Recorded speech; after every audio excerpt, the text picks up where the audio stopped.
Hello and welcome to my office hours.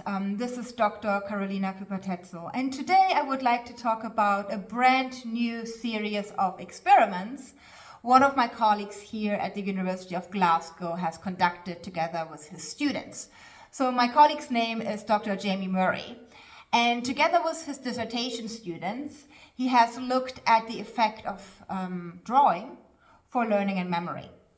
So you all know that sometimes we suggest to use sketchnoting as a way to take in information, as a way to take notes.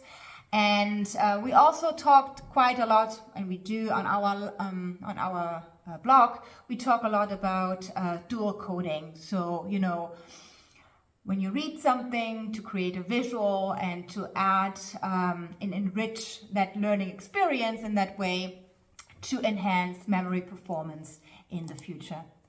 Now, while we suggest this quite a lot, there's actually not so much research on this when you actually look closer, specifically on the effect of drawing specifically. So there's a lot of research of, you know, if you have a visual and verbal information and this is connected, that you can remember information better, which is the whole thing about the dual coding hypothesis. But the effect of students actually using drawing as a learning method is quite under-researched. And so my colleague and his students, they try to find answers to this. So if drawing actually helps with memory. And so they had 3 experiments that they conducted. And in the first experiment, they looked at very simple material. Participants had to study a list of words, and they were prompted in 3 different ways. So either they were told to draw out the word, or they were told to write the words 3 times in a row. So that was the right condition. Or they were told to doodle. So to just create an unrelated image that had nothing to do with the actual word presented. After that, in a short retention phase, they looked at recall performance. And what they found was that for that very simple kind of material, they found a benefit of drawing the actual word. So if they see, you know, the word dog, to actually draw the picture of the dog. And the other 2 conditions had less optimal recall. So that's great, we can put a check there. So drawing for very simple material seems to work quite nicely. Then in a follow-up experiment, they looked at associate recall. So they had word pairs that were not really related to each other. And again, this time they had 2 conditions. So in one condition, they were asked to, again, draw pictures of the 2 words. And in the other condition, they were asked to write down the words multiple times.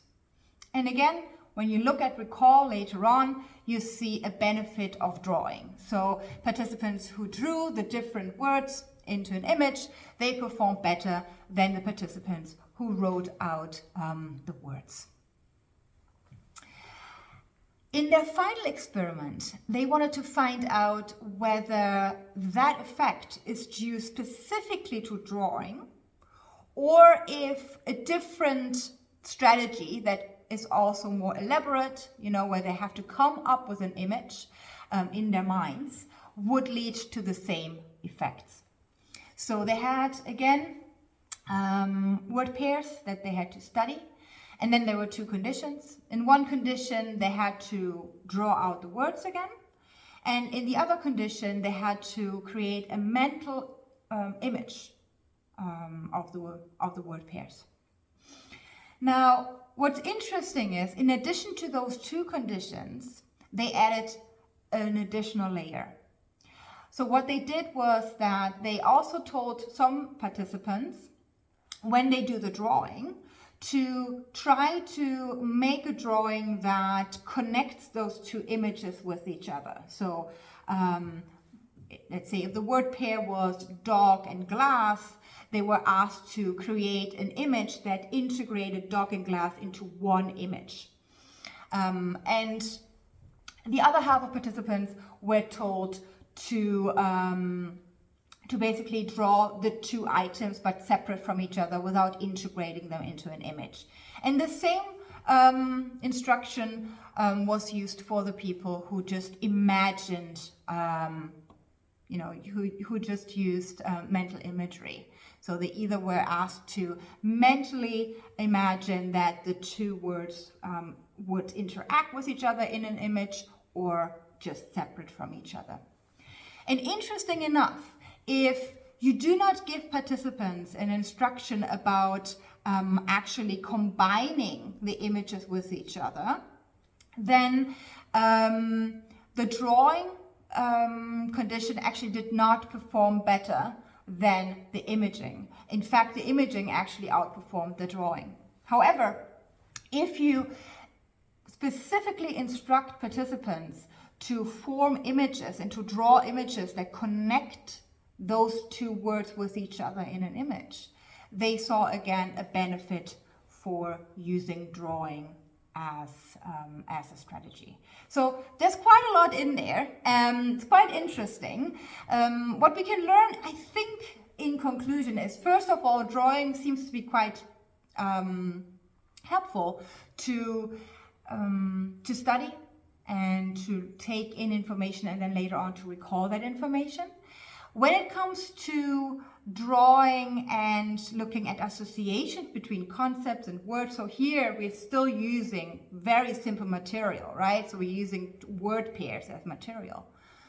So that's something to keep in mind. But if that's basically the aim, to try to boost retention of that kind of material, drawing can be effective, but specifically if you ask participants in addition to integrate those two words into a drawing. Mental imagery has been shown to be also quite successful here in comparison to drawing alone. So it's quite exciting. So it's a field where I think there's quite a lot of potential. So Jamie is still working on this project and is expanding it and so on, looking at maybe more complex material, textbook and so on. So this is just the first couple of steps. A preprint of his paper is available publicly, so I will add the link for you so you can read the paper, you can look at aspects of the paper, what they did in the different experiments.